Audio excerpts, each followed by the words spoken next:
Hi friends అందరికీ. మీరు చూస్తున్నారు రాజేష్ క్రిప్టో వరల్డ్ ఛానల్ అండి. ఈ యొక్క వీడియోలో వచ్చేసి మన టావ్ నెట్వర్క్ సంబంధించి అయితే ఫేజ్ 0, ఫేజ్ 1 గురించి అయితే మనకి ఈరోజు అయితే ఒక పోస్ట్ అయితే రావడం జరిగిందండి. ఈ పోస్ట్లో అయితే మనకి మన టావ్ నెట్వర్క్ అనేది ఇప్పుడు ప్రెజెంట్ ఏ పొజిషన్లో ఉంది, సో మనకి కేవైసీ అండ్ లిస్టింగ్ అనేది ఎప్పుడైతే ఉంటుంది, ఇంకా దాంతోపాటు ఈ యొక్క ఫేజ్లో అంటే ఈ యొక్క దశలో మన ప్రాజెక్ట్ వాళ్ళు ఏం చేయాలనుకుంటున్నారు, మనకి టెస్ట్‌నెట్ ఎప్పుడు రాబోతుంది, ఇవన్నీ కూడా క్లారిటీగా తెలుసుకోబోతున్నాం. గమనించాలి. ఇంకా అదేవిధంగా మన ఛానల్ గాని కొత్తగా వచ్చేటట్లయితే సబ్స్క్రైబ్ బటన్ బెల్ కింద అలా పెట్టుకోండి. ఖచ్చితంగా ఈ వీడియో క్లిక్ చేసినప్పుడైతే మరింత మందికి అయితే ఇక్కడ షేర్ అవుతుంది. మన ఛానల్కి అయితే మీకు సపోర్ట్ అనేది ఈ విధంగా ఉండాలని కోరుకున్నాం. ఖచ్చితంగా ఇక్కడ చూసినట్లయితేనండి, టావ్ నెట్వర్క్ అనేది ప్రారంభ ఆలోచన దశలో లేదు. దశ 0 పూర్తయింది. సో చెప్పుకున్నాం కదండి ఆల్రెడీ మనమైతే ఇక్కడ phase 1, phase 2, phase 3, phase 4, phase 5 కాదండి. మనకి వీళ్ళైతే ముందుగానే అంటే ఈ ప్రాజెక్ట్‌ని క్రియేట్ చేయాలని కోరుకున్నారు కదా! సో దాన్నైతే వాళ్ళు ఇక్కడ ఫేజ్ 0 లాగైతే వీళ్ళు తీసుకోవడం జరుగుతుందండి. సో అందుకే వీళ్ళైతే ఫేజ్ 0 నుంచి అయితే స్టార్ట్ చేయడం జరిగిందనమాట. అంతకంటే ముందు ఒక చిన్న పాయింట్ అండి. మనకి సిలియాకి సంబంధించిన మైగ్రేషన్ అయితే ఏప్రిల్ 29 వరకు అయితే అవకాశం ఉందండి. సో ఖచ్చితంగా ఎవరైనా చేసుకోవాలనుకుంటే ఈ లోపల చేసుకోవచ్చండి. మన వాట్సాప్ ఛానల్లో జాయిన్ అవ్వండి. అక్కడైతే మీకు గైడెన్స్ అయితే ఉంటుంది. ఏ విధంగా చేసుకోవాలి, ఏ విధంగా పేమెంట్ చేయాలనేది. సో మీకు అర్థమైంది అనుకుంటున్నాను. ఇది మన సిలియాకి సంబంధించిన ఒక నార్మల్ అప్డేట్ అండి. ఇంకా మనం టావ్ సంబంధించిన అప్డేట్ మాట్లాడుకుందాం. సో ఫేజ్ 0 గురించి వీళ్ళు చెబుతున్నారండి. సో ఫేజ్ 0 అయితే మనకి ఇక్కడ కంప్లీట్ కావడం జరిగింది. ఈ యొక్క ఫేజ్ 0లో ఏం జరిగిందంటే, ఈ యొక్క ప్రాజెక్ట్‌కి సంబంధించిన ఆర్కిటెక్చర్ అయితే వీళ్ళు క్లియర్‌గా క్రియేట్ చేయడం జరిగింది. అంటే ఈ యొక్క ప్రాజెక్ట్‌ని మన మార్కెట్‌లోకి సక్సెస్‌ఫుల్‌గా తీసుకొద్దాం అనే ఒక ఐడియా అనేది వీళ్ళైతే తీసుకోవడం జరిగిందనమాట. ఇంకా దాంతో పాటండి వీళ్ళు టావ్ మెటా లాంగ్వేజ్, సో మన టావ్ నెట్వర్క్ యాప్‌లో అయితే ఒక మెటా లాంగ్వేజ్‌కి సంబంధించిన వర్క్ కూడా మనకైతే జరుగుతుందండి.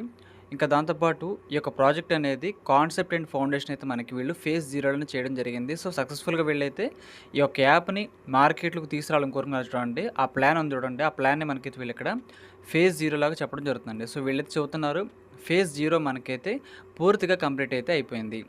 మనం ఇప్పటికే మొదటి దశలో ఉన్నాము. అంటేనండి ఫేజ్ 0 కంప్లీట్ చేసుకొని ఫేజ్ 1లోకి అయితే మనం అద్భుతంగా అడుగుపెట్టడం అయితే జరిగిందనమాట. సో దీంట్లో అయితే మొత్తం ఒక 4 కీ పాయింట్లు అయితే ఉన్నాయండి. సో ఈ 4 కూడా ఖచ్చితంగా వీళ్ళు పాస్ అవ్వాలని కోరుకుంటున్నారన్నమాట. సో అంతకంటే ముందుగా ఒకసారి ఫేజ్ 0లో ఏం జరిగిందో చూసుకుందాం. సత్యం, ఆధారైతే ఏకీభిప్రాయం. సో ఒక ప్రాజెక్ట్ అనేది మార్కెట్‌లో తీసుకురావాలనుకున్నప్పుడు ఒక వ్యక్తి వల్ల అయితే ఖచ్చితంగా కాదండి. ఈ యొక్క ప్రాజెక్ట్ అనేది చాలా అద్భుతంగా ఉంది అని చాలామంది పార్ట్నర్స్ నమ్మడం ద్వారా మాత్రమే ఈ ప్రాజెక్ట్ అయితే మార్కెట్‌లోకి అయితే సక్సెస్‌ఫుల్‌గా రావడం అయితే జరిగింది. ఇంకా దాంతోపాటు నాలెడ్జ్ గ్రాఫ్ ఆర్కిటెక్చర్. సో ఈ యొక్క ప్రాజెక్ట్ అనేది మన ప్రజలకు ఏ విధంగా అందించాలి, దీని యొక్క డిజైన్ ఏ విధంగా చేయాలి, అవన్నీ చేయడం జరిగిందండి. దాంతోపాటు తర్కం ఆధారిత బ్లాక్ చైన్ ఫౌండేషన్. సో బ్లాక్ చైన్‌లో ఇంక్లూడ్ అయితేనే ఈ యొక్క మైనింగ్ ప్రాజెక్ట్ అయితే మన ముందుకైతే రావడం జరుగుతుందండి. సో వీళ్ళు అదే చెబుతున్నారు. బ్లాక్ చైన్ సంబంధించిన వరకు కూడా మనమైతే కంప్లీట్ చేసుకోవడం జరిగింది. చాలా ప్రాజెక్టులు ఇక్కడే దెబ్బగా ఇబ్బంది పడతాయి. టావ్ ఇప్పటికే దాన్ని దాటేశారు. సో చాలా మైనింగ్ ప్రాజెక్టులు అయితే అసలు ప్రాజెక్ట్ అనేది మార్కెట్‌లో తీసుకురావాలి అనుకున్న దశలోనే చాలామంది కూడా వాళ్ళు ఫెయిల్ అవ్వడం జరుగుతుంది. సక్సెస్‌ఫుల్‌గా చేయలేరండి. కానీ వాళ్ళైతే మనం ఈ యొక్క టావ్ నెట్వర్క్ వాళ్ళైతే ఈ ఫేజ్‌ని మేము దాటివేయడం జరిగింది. సక్సెస్‌ఫుల్‌గా ఫేజ్ 1లోకి అయితే మనం అడుగు పెట్టడం అయితే జరిగింది అని చెబుతున్నారండి. సో ఇప్పుడు ఫేజ్ 1లో ఉన్నాం కదా! ఈ ఫేజ్ 1లో మనకి రాబోతున్న అప్డేట్లు ఏమిటి? మనకేమి కనిపించబోతున్నాయి? అవన్నీ కూడా మాట్లాడుకుందాం. సో దాంట్లో ఫస్ట్ వచ్చేసండి ఇక్కడ బీటా టెస్ట్‌నెట్ లైవ్ అయితే మనకైతే కాబోతుంది. సో ప్రతి మైనింగ్ ప్రాజెక్ట్‌కి కూడా టెస్ట్‌నెట్ ఉంటుంది కదండీ! సో అదేవిధంగా దీంట్లో కూడా టెస్ట్‌నెట్ అయితే మనకి ఈ యొక్క ఫేజ్ 1లోనే అంటే ఇంకొన్ని నెలల్లోనే మన ముందుకైతే టెస్ట్‌నెట్ అయితే రాబోతుంది. సో వన్స్ మన టెస్ట్‌నెట్ వచ్చిందనుకోండి, యూజర్స్ కమ్యూనిటీ కూడా బాగా పెరుగుతుందని చెప్పుకోవచ్చండి. సో ఇప్పుడు ఏం జరుగుతుందంటే మొబైల్ మైనింగ్ యాప్. సో అందరం కూడా విజయవంతంగా మైనింగ్ అయితే చేసుకుంటున్నాం కదా మన మొబైల్‌లో. సో వీళ్ళైతే ఇదైతే కంప్లీట్ చేయాలని కోరుకున్నా చేయడం జరిగింది. ఇంక దాంతోపాటు టీమ్ డెవలప్‌మెంట్. సో ఎవరైతే రిఫరల్స్ చేస్తున్నారో వాళ్ళ ద్వారా అయితే ఈ కమ్యూనిటీ అయితే బలపడుతుందని చెప్పుకోవచ్చండి. సో మీకు అర్థమైంది అనుకుంటున్నాను. ఇంక దాంతోపాటు smart contract testing, network verification. So ఈ విధంగా ఈ ప్రాజెక్ట్ అనేది వెరిఫై అయింది కాబట్టి మార్కెట్‌లోకి అయితే సక్సెస్‌ఫుల్‌గా రావడం జరిగింది. చాలామంది యూజర్స్ అయితే మైనింగ్ చేయాలని కోరుకుంటున్నారండి. సో చాలా ఎక్కువ ప్రాజెక్టులు ఉండడం వల్ల అయితే కొన్ని ప్రాజెక్టులకైతే ఎక్కువ కమ్యూనిటీ డిస్ట్రిబ్యూట్ అవ్వట్లేదని వాస్తవం అండి. సో ఎప్పుడైతే మనకి ఒక మంచి మైనింగ్ ప్రాజెక్ట్‌లో ఇన్‌కమ్ తీసుకుంటారో అప్పుడైతే చాలామంది కూడా ఈ ప్రాజెక్టులకు అయితే రావడానికైతే ఎక్కువ అవకాశాలు అయితే ఉన్నాయండి. సో వీళ్ళు ఏం చేశారంటే 1 టావ్ ఈక్వల్ టు 2 పై అనే ఒక స్లోగన్‌తో మార్కెట్‌లోకి రావడం జరిగింది కాబట్టి ఈ ప్రాజెక్ట్ కూడా మనకి త్వరలోనే ఇక్కడ పాపులర్ అయ్యి ఫేమస్ అవ్వడం కూడా పూర్తి అవకాశాలు అయితే కనిపిస్తున్నాయండి. ఇది వృద్ధి దశ. మీరు ఇప్పుడు చూసినట్లయితే మీరు ఇంకా ముందుగానే ఉన్నారు. సో, ఈ యొక్క పోస్ట్‌ని ఎవరైతే ఫాలో అవుతున్నారో, ఈ పోస్ట్‌ని ఎవరైతే చూస్తున్నారో, మీరు చాలా చాలా ఎర్లీగానే ఈ ప్రాజెక్ట్‌లో అయితే రావడం జరిగింది కాబట్టి, అద్భుతంగా, ఆనందంగా మైనింగ్ అయితే చేసుకోవచ్చు. సో, ఎందుకంటే ప్రతి మైనింగ్ ప్రాజెక్ట్‌కి కూడా హాల్వింగ్ అయితే ఉంటుంది కాబట్టి. సో, ఎప్పుడైతే మనకి హాల్వింగ్ స్టార్ట్ అవుతున్నప్పుడైతే మనకి చాలా చాలా తక్కువ టోకెన్స్ అయితే వస్తాయండి. సో, అందుకే చెబుతున్నారు వీళ్ళైతే. అలా కాకుండా అందరూ కూడా ఈ రోజు నుంచే ప్రారంభించి మైనింగ్ అయితే చేయాలని కోరుకుంటున్నాము అనే పాయింట్ ఆఫ్ వ్యూ వీళ్ళైతే చెబుతున్నారండి. సో, ఈ విధంగా వీళ్ళైతే ఫేజ్ 1లోకి అయితే పూర్తి స్థాయిలో మనమైతే అడుగు పెట్టడం జరుగుతుంది. సో, ఈ యొక్క ఫేజ్ 1లోనే మనకైతే టెస్ట్ నెట్ కూడా మన ముందుకైతే రాబోతుందండి. సో, బీటా టెస్ట్ అయితే మనకు జరగబోతుంది. అదే మన బీటా ఫేజ్ టెస్ట్ నెట్ అనమాట. సో, ఇది పూర్తిగా తీసుకొస్తారా? లేదనుకుంటే ఫేజ్ 2లో పూర్తిగా తీసుకొస్తారా? అనే పాయింట్ ఆఫ్ వ్యూ మనకైతే క్లారిటీగా చెప్పలేదండి. కానీ టెస్ట్ నెట్ అయితే ఖచ్చితంగా రాబోతుందనేది వాస్తవం. సో, మీకు అర్థమైంది అనుకుంటున్నాను. కాబట్టి ఈ ప్రాజెక్ట్‌లో కూడా మన వాళ్ళందరూ కూడా యాక్టివ్‌గా మైనింగ్ అయితే చేయాలని కోరుకుంటున్నానండి. గతంలో అయితే 60,00,000 కమ్యూనిటీ వచ్చినప్పుడు మాత్రమే ఈ యొక్క ప్రాజెక్ట్ అయితే మార్కెట్‌లో లాంచింగ్ చేద్దాము అని వీళ్ళు కోరుకోవడం జరిగింది. కానీ ఆ తర్వాత 60,00,000 కమ్యూనిటీ అంటే కొంచెం టైం పట్టేలాగా ఉంది. చాలా ఎక్కువ టైం టేకింగ్ తీసుకుందని వాళ్ళైతే ఆ 60,00,000 మ్యాటర్ అయితే వీళ్ళు తీసుకురావట్లేదండి. సో, అందుకే వీళ్ళు ఫైనల్‌గా ఇది మన టావో నెట్వర్క్ రోడ్ మ్యాప్ అంటూ వీళ్ళైతే ఒక 1 వీక్ బ్యాక్ అయితే ఈ యొక్క రోడ్ మ్యాప్‌ని అయితే మన ముందు తీసుకురావడం జరిగింది. సో, దీని గురించి కూడా మనం ఆల్రెడీ మాట్లాడుకున్నామండి. సో, దీంట్లోనే మనకి phase 0, phase 1, phase 2, phase 3, phase 4, phase 5 ఇవన్నీ కూడా మనకైతే కనిపిస్తూ ఉంటాయండి. సో, మన వాళ్ళకి కావాల్సింది మరీ ముఖ్యంగా అయితే కేవైసీ అండ్ లిస్టింగ్ అండి. సో, మనకి ఎప్పుడు కేవైసీ స్టార్ట్ అవుతుందంటే ఫేజ్ 3 అండి. సో, ప్రెజెంట్ అయితే మనం ఫేజ్ 1లో ఉన్నాం. కొద్ది నెలల తర్వాత మనం ఫేజ్ 2లోకి అయితే వెళ్ళిపోతాము.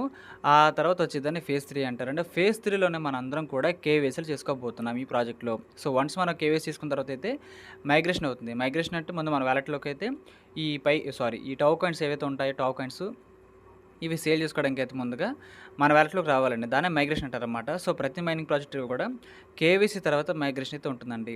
సో, మైగ్రేషన్ ప్రక్రియలోని ప్రాజెక్ట్‌కి సంబంధించిన మనం సేల్ చేసుకోవడానికి ఏ టోకెన్స్ అయితే అవైలబిలిటీలో ఉంటాయో వాటైతే మన వాలెట్‌లోకి అయితే రావడం జరుగుతుందనమాట. సో, ఈ విధంగా అయితే ఉంటుందండి. ఇంకా దాంతో పాటు మనకి ఫేజ్ 4లో వచ్చేసి మనందరికీ కావాల్సిన మెయిన్ నెట్ అండి. అదే మన టోకెన్ లిస్టింగ్ అనమాట. ఫేజ్ 3 తర్వాత జరిగేది ఫేజ్ 4 అనమాట. అదే మన ఓపెన్ మెయిన్ నెట్. మనందరికీ ఇన్‌కమ్ రావాలంటే చేతికి లిస్టింగ్ అవ్వాలి కదా టోకెన్ అనేది. అది జరగబోయేది ఫేజ్ 4లో అనమాట.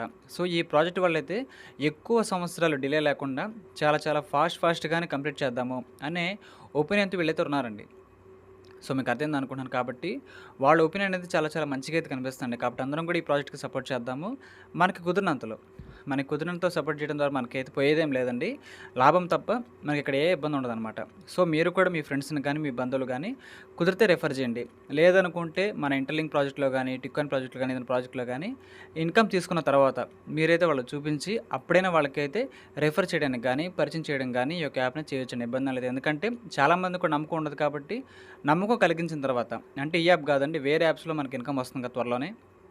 వచ్చిన తర్వాత మనం వీటిని చూపించనమాట.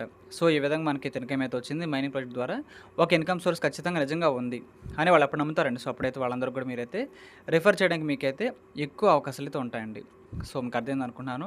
ఇంకా ఆ తర్వాత అయితే మనకి ఆటోమేటిక్‌గా ఫేజ్ 5లోకి వెళ్ళిపోతాము. ఇంకా ఫేజ్ 5లో ఏంటంటే ఈ ప్రాజెక్ట్ సంబంధించిన డెవలప్‌మెంట్స్ అయితే ఉంటాయండి. సో, మనకైతే మెయిన్‌గా కావాల్సింది ఫేజ్ 3 అండ్ ఫేజ్ 4 అనమాట. ఫేజ్ 5 మనకైతే ఆటోమేటిక్‌గా మనం జరుగుతూనే ఉండిద్దనమాట. దాన్ని మనం చూసినా చూడకపోయినా సరే జరుగుతూ ఉంటుందండి. సో, మీకు అర్థమైంది అనుకుంటున్నాను. కాబట్టి వీళ్ళైతే ఈరోజు ఫేజ్ 1లోకి అయితే మనం పూర్తి స్థాయిలో అడుగుపెట్టడం జరిగింది.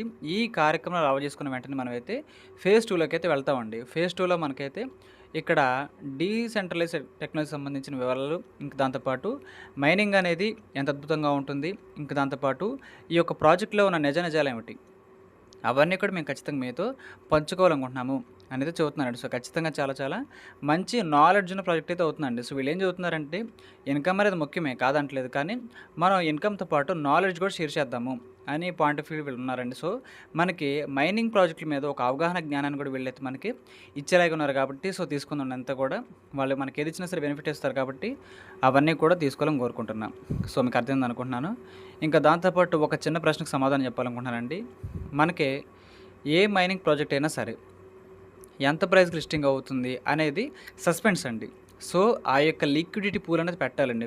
ఏ ప్రాజెక్ట్ అయినా సరే వాళ్ళు టోకెన్స్‌కి ఇంత వాల్యూ ఉండాలి అని వాళ్ళైతే లిక్విడిటీ పూల్ అయితే సెట్ చేయాలండి. సో, అదైతే కొన్ని వందల వేల కోట్ల రూపాయల వాల్యూ ఉంటుందండి. సో, దాని యొక్క వాల్యూ అయితే. సో, వాళ్ళప్పుడు లిక్విడిటీ పూల్ పెట్టిన వెంటనే మనకి టోకెన్ వాల్యూ కనిపిస్తుందనమాట మార్కెట్ ఎక్స్‌చేంజెస్‌లో. సో, చెబుతున్నాను ఏ ప్రాజెక్ట్‌కి ఆ ప్రాజెక్ట్ అండి. సో, వాళ్ళ పాయింట్ ఆఫ్ వ్యూ ప్రకారంగా, వాళ్ళకున్న అవగాహన ప్రకారంగా, ఇంక దాంతో పాటు వాళ్ళకున్న ఆలోచన ప్రకారంగా మార్కెట్ సేల్ ప్రకారంగా అయితే వాళ్ళు చేస్తూ ఉంటారండి. సో, దాన్ని బట్టయితే మనకైతే క్లారిటీగా లిస్టింగ్ రోజు తెలుస్తుందండి. లిస్టింగ్ వాల్యూ ఎంత, లిస్టింగ్ ప్రైస్ ఎంత మనకైతే దానికి సంబంధించిన లిస్టింగ్ డేటప్పుడు తెలుస్తుంది. సో, చాలామందికి కూడా ఇప్పుడు టిక్ కాయిన్ యొక్క లిస్టింగ్ ప్రైస్ ఎంత అని అడుగుతున్నారండి. సో, చాలామందికి కూడా డౌట్ ఉండొచ్చు, ఇబ్బందేం లేదు. కానీ దానికి ఆన్సర్ అయితే మనకి జూలై 1 తారీఖు తెలియబోతుందండి. సో, అందుకే చెబుతున్నాను మైనింగ్ ప్రాజెక్ట్ సంబంధించిన లిస్టింగ్ వాల్యూ అనేది ఆ ప్రాజెక్ట్ వాళ్ళు మెయింటైన్ చేస్తున్న స్టేబిలిటీ మీద, బ్యాక్‌గ్రౌండ్ మీద, పార్ట్నర్స్ మీద, లిక్విడిటీ మీద బేస్ ఉంటుంది. కాబట్టి ప్రతి మైనింగ్ ప్రాజెక్ట్ కూడా మనం చేసుకునేటప్పుడు మంచిదేనండి. ఎందుకంటే మనకి మంచి ప్రైస్ లిస్టింగ్ అయిందనుకోండి, మనకి ఎక్కువ ఇన్కమ్ కాబట్టి అందరూ కూడా దాన్ని ఫాలో అవ్వాలి. సో, మీకు అర్థమైంది అనుకుంటున్నాను. టావ్ నెట్‌వర్క్‌కి సంబంధించిన ఫేజ్ 1 క్లారిటీ మీకు అర్థమైంది అనుకుంటున్నానండి.